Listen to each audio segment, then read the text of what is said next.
तो वहीं आपको बता दें कि वाराणसी में मंदिरों से साईं बाबा की मूर्तियां हटाने को लेकर बवाल मचा हुआ है। पूरे देश में इसका असर दिखाई दे रहा है। वाराणसी से सनातन रक्षक दल के अध्यक्ष अजय शर्मा की गिरफ्तारी के बाद लखनऊ में हिंदू महासभा के पदाधिकारी शिशिर चतुर्वेदी को भी गिरफ्तार कर लिया गया है। पुलिस के मुताबिक शिशिर चतुर्वेदी ने मंदिर की प्रतिमा को हटाने की बात कही थी, इसी को लेकर उनकी गिरफ्तारी हुई है और लगातार इसको लेकर देश भर में कई समय से चर्चा हो रही है। ये पहला ऐसा मामला नहीं है जो साईं बाबा की प्रतिमा को तोड़ने या उन्हें ढकने का सामने आया है। कई लंबे दशकों से यह मामला चलता आ रहा है और इसी को लेकर इस वक्त काशी, लखनऊ, उत्तर प्रदेश में पूरा घमासान मचा हुआ नजर आ रहा है। पूर्वांचल में कई तरह की टिप्पणियां सामने आ रही है और इसी को लेकर लगातार चर्चा भी करेंगे। हमारे साथ मेहमान हमारे साथ जुड़ गए हैं। पंडित कृष्णा शर्मा है, साईं समर्थक है, पंडित आलोक एम मिश्रा जी हैं, पंडित अजय गौतम जी हैं हमारे साथ। आप सभी जुड़ गए हैं, आप सभी का स्वागत है।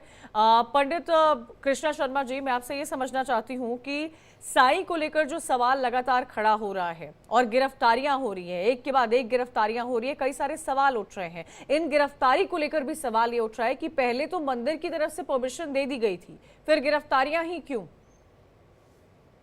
सबसे पहले आपके चैनल के माध्यम से ये बोलना चाहूंगी, ये जो मुद्दा उठा है ये पहले 10 साल पहले भी था। उसके बाद अब फिर क्यों हुआ है? इलेक्शन का समय है। जिस पार्टी को हम जानते नहीं थे वो अब सामने आई है। सनातन धर्म के जो रक्षक हैं वो रक्षक है हमारे धर्माचार्य, हमारे शंकराचार्य, ना कि ये कोई दल के कोई नेता नहीं होते। इन्होंने आके कि किसी को पता नहीं है ये कौन है। अब इनको लोगों को पता लग जाएगा कि हाँ ये भी ऐसे कुछ इन्होंने किया।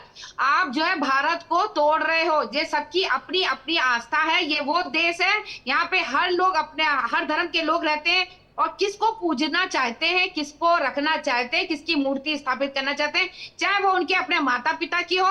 चाहे माता पिता भी तो अगर मृत्यु को चले जाते तो वो भी तो प्रेत हो गए। अगर उनकी भी मूर्ति रख के अगर पूज रहे हैं और उसमें हमारी आस्था है तो क्या वो भी रोकेंगे क्या? ये लोग जो है सिर्फ कुछ नहीं, राजनीतिक मुद्दा है और कुछ नहीं है। इलेक्शन का समय है, कहीं ना कहीं प्रोपेगेंडा होना चाहिए। अब इनके कृष्णा जी, किसका किसका नियत है कृष्णा ये समझ शर्मा में जी, नहीं आ रहा। क्या जी सनातन धर्म में साईं बाबा का स्थान है? साईं बाबा सनातन धर्म से बिलोंग करते हैं, डिबेट इस बात को लेकर है। देखिए, सनातन धर्म में देखिए जहाँ वेदों में अगर हम देखते हैं जो हमारी किताबें हैं उसमें तो कहीं भी इनका जिक्र नहीं है, मानते हैं, ठीक है।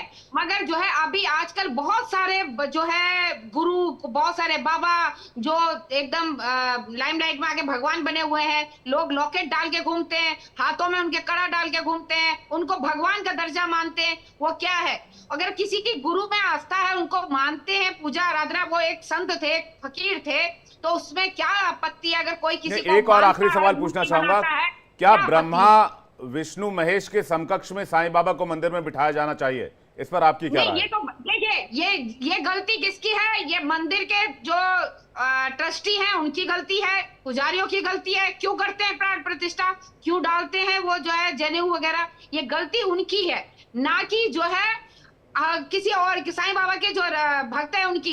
नहीं, कृष्णा शर्मा जी, इसी को लेकर क्योंकि सवाल खड़े हो रहे हैं, पंडित आलोक एम मिश्रा भी हमारे साथ जुड़े हुए हैं, उनसे उनका भी मैं रुख करना चाहूंगी और मैं जानना चाहूंगी, आलोक जी, क्या लगता है आपको, क्या ये सवाल आज साईं भक्त नहीं पूछ रहे होंगे कि 10 वर्ष पहले क्या, एक दशक पहले क्या, जब उस मंदिर में प्रतिमा की प्राण प्रतिष्ठा की गई थी तभी तो कई सारे पंडितों ने ही तो की थी? अजय गौतम जी, आपकी आवाज बिल्कुल कम आ रही है। मैंने रिक्वेस्ट करी कई बार, आपकी आवाज मेरे तक फोल्ड अजय बैक जी, बिल्कुल मेरी नहीं है। आवाज आपको मिल रही है अब? थोड़ा सा फोल्ड बैक बढ़ा दीजिए। ठीक है, आपसे जुड़ने की कोशिश करूंगी मैं दोबारा से। दयानिधि जी, क्या लगता है आपको, 10 साल पहले जो प्राण प्रतिष्ठा की गई थी साईं की प्रतिमा की, आज क्या साईं भक्तों को साईं की प्रतिमा की जब ऐसी तस्वीर सामने आ रही है, चाहे वो काशी हो चाहे वो लखनऊ हो, क्या उन्हें तकलीफ नहीं हो रही होगी? पहले तो आपके चैनल के सभी दर्शकों को मेरा ओम नमः शिवाय, कृष्णा जी को और पंडित अजय गौतम जी को भी मेरा नमो नारायण। आपने जो एक बात कही कि दशकों पहले जो जिन्होंने मंदिर में उनकी प्राण प्रतिष्ठा कराई थी, बाद में जरूर दिक्कत हुई होगा। इस बात को आप समझें कि जब उन्हें नहीं पता था उन्होंने प्राण प्रतिष्ठा करा दी, लेकिन जब उन्हें ज्ञात हुआ कि हमारे शास्त्रों में, हमारे वेदों में हमारे पुराणों में इनका कहीं उल्लेख नहीं है। सिर्फ अरुण, वरुण, विष्णु, शंकर, गणेश और भगवती, इन्हीं का उल्लेख है हमारे यहाँ प्राण प्रतिष्ठा का।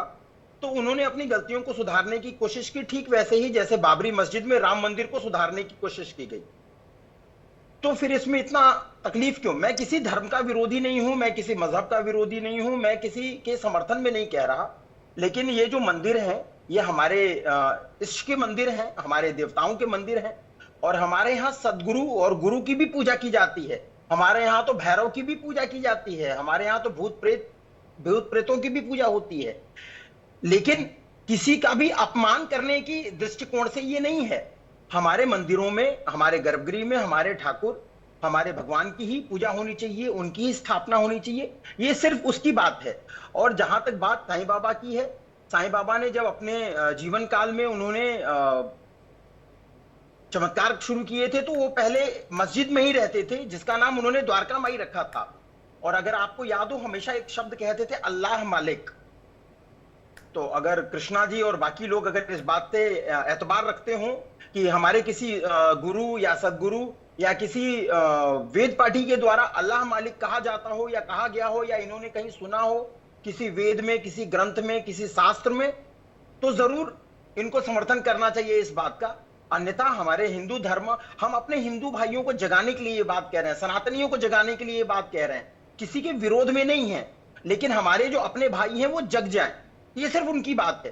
तो इसलिए मूर्तियों को हटाने को लेकर के कतई किसी के मन में कोई क्षोभ नहीं होना चाहिए, क्योंकि हम अपने इष्ट की, अपने देवताओं की मूर्तियों को वहां प्रतिष्ठित कर रहे हैं।